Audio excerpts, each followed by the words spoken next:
Location दरिया दे विच आ रही। ए चौधरी नूं ख्याल आया कि बंदा डुब गया। मैं बंदा डुब गया चौधरी, हुण तेरा इम्तिहान है, बंदे नूं बचा।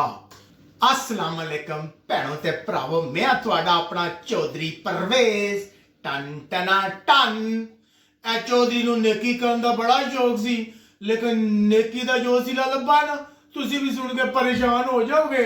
असे ना अच्छा जी, चौधरी ने बचपन विच ना लोगां नूं देखदा सी, लोगां दियां बड़ियां बड़ियां कोठियां कारां। मैं पुछदा सा ए लोगां किस तरह बना लियां? सारे कहंदे सी चौधरी ये बाहर दे मुल्क टैक्सियां चलाउंदे नहीं। मैं अच्छा आदे टैक्सी चलाना ते चिट्टे दा एक बराबर पैसे नहीं, बंदा अरबपति हो जांदा है। ए चौधरी ने फिर जुगाड़ लाने शुरू कर दिते कि बाहर जाकर टैक्सी चलाऊं। कोशिश कर गए, जुगाड़ ला गए, चौधरी बाहर पहुंच गया। ए तुहानू पता तो है ना, चौधरी जुगाड़ी बड़ा है। चौधरी जुगाड़ ला गए, बाहर पहुंच गया, पढ़ गए, साल दो ला गए, कोशिश कर गए, टैक्सी चलाई। सारे मैनू कहते सी चौधरी कोई और काम कर ले। मैं हाँ नहीं, मैं पैसा कमाना है। ते पैसा किदे च है? टैक्सी च। अच्छा जी, आखिरकार पास करके टैक्सी चलानी शुरू कर दी। सवारियां लैके जाना सा, कोई सवारी इधरों उधर, उधर दी सवारी इधर।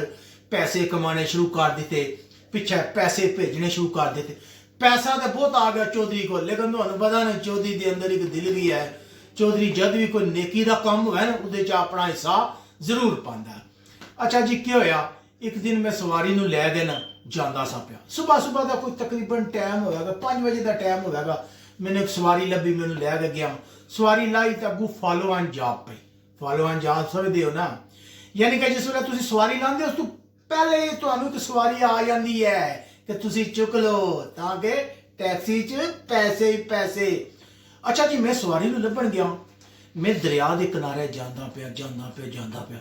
सवारी दी विच लोकेशन, जेड़े भरा टैक्सी चलाने पता सवारी की लोकेशन भी अजकल पता जदीद दौर है ना, लोकेशन ट्रेस हो जाती है कि बंदा कित्थे है। बंदे की जिहड़ी है ना लोकेशन दरिया विच आ रही। मैं गया उत्थे देखिया लोकेशन दरिया दे विच आ रही।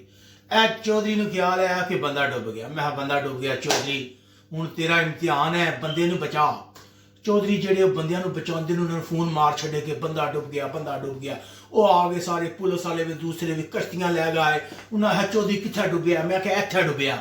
उन्हें तलाश शुरू कर दी, विच गोताखोर सट्टे अगे पिछे, ना बंदा लब्भा, ना बंदे की लाश लभी। वो लोड़ते रहे, बड़ा लोड़ी। उन्हें मैंने वार वार पूछण कित्थे सी? मैं इत्थे इत्थे इत्थे। 2-3 घंटे उन्हें सारा टीवी ते खबर चल गई। उन्हें तलाश आख्या कि चौधरी ने दसिया कि इत्थे बंदा डुबया, कोई ना लभा। उन्हां विच एक थोड़ा जिहा ना बंदा सियाना सी, वो मेरे को आया। उन्हें आखिया चौधरी तू बंदा डुबदा अपनी अखां नाल देखिया? और मैं आख्या अखां नाल कित्थे? देखो मेरे को मोबाइल की लोकेशन शो हो रही है इत्थे। उन्हें आख्या चौधरी तेरा बेड़ा गर्क हो जा, साडा इतना नुकसान कर छड़े। ए मोबाइल की लोकेशन जिहड़ी है सामने बिल्डिंग दी है, बंदा उस बिल्डिंग विच है। 100% परफेक्ट नहीं होती। उन्हें आख्या जी सारे बंदे बाहर कलाओ। उन्हें आख्या सारे बंदे इकट्ठे हो गए चौधरी दे गिर। उन्हें आख्या गल इस तरह, चौधरी नूं बवेगा गौरमेंट की तरफों भारी जुर्माना। उन्हें भाई चौधरी नूं 3000 पाउंड का जुर्माना ठोकिया। उस तो बाद चौधरी ने इरादा कर लिया कि आज तो बाद कोई नेकी नहीं करन लगा, क्योंकि नेकी तो चौधरी दे गले पै गई है।